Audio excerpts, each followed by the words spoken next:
Good evening. Thank you for joining us. A family in Grenada is fighting to keep their loved one's killer behind bars more than 30 years after his murder. Bert Bell was shot and killed while working at a store in Grenada in 1991.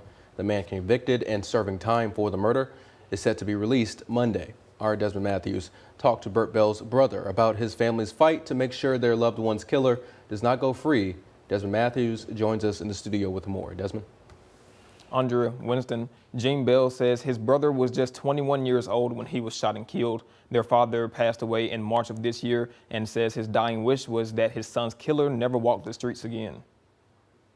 I can't understand how any God-fearing human being can parole such a violent criminal. On May 6, 1991, the city of Grenada was shaken by a shooting that killed 21-year-old Bert Bell. His younger brother Gene was a sophomore in high school at that time, but still remembers the day his brother died. Frederick Bell, no relation to Gene or Bert, was one of the two men who robbed the store where Bert was working. Frederick Bell shot Bert 9 times, and Gene says it did not stop there. Frederick Bell and Anthony Doss both fled the scene from there and went to Memphis, Tennessee, where on the same day, where they also robbed another convenience store and shot and killed the convenience store clerk in Memphis, Tennessee, where they shot him 17 times. Frederick Bell was charged with capital murder and sentenced to death in 1993. He was later resentenced to life in prison. Now, the Mississippi Parole Board has granted Frederick Bell parole. That's raising concerns with some state lawmakers and the family of Bert Bell. From death row to a scheduled execution in 2010,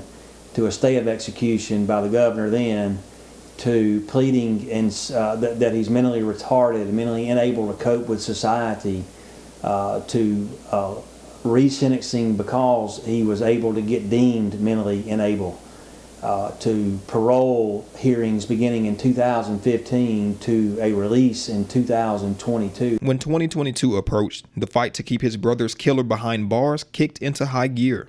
All of a sudden, 2 years ago, we began to get a 12-month offset only, which means that for my family, we're in Jackson in front of the parole board every 10 months. So every 10 months it's recurring, it's the same thing. So you relive May the 6th of 1991 all over again. You're devastated. Not that you're not devastated every day of your life, but you're re-devastated all over again for the brutality of that day. It's never ending. Just over 31 years after Bert's death, Frederick Bell is set to be released Monday, September 26th. Frederick Bell is 51 years old, and Gene Bell says he's in good health. He believes that's a concern to others besides his family. It's not what does Gene Bell want done, or it's not do I have malice in my heart towards this or anything else. That's not the issue here. The issue is public safety for me and for you and for all the other law-abiding citizens. It's not a partisan issue between a Democrat or a Republican. That's not what we're talking about. We're talking about public safety. Gene Bell was on the phone with Mississippi Secretary of State Michael Watson when I arrived to his home. He says he's trying to get his concerns to the governor before Monday so his brother's killer won't be able to cause anyone else any harm.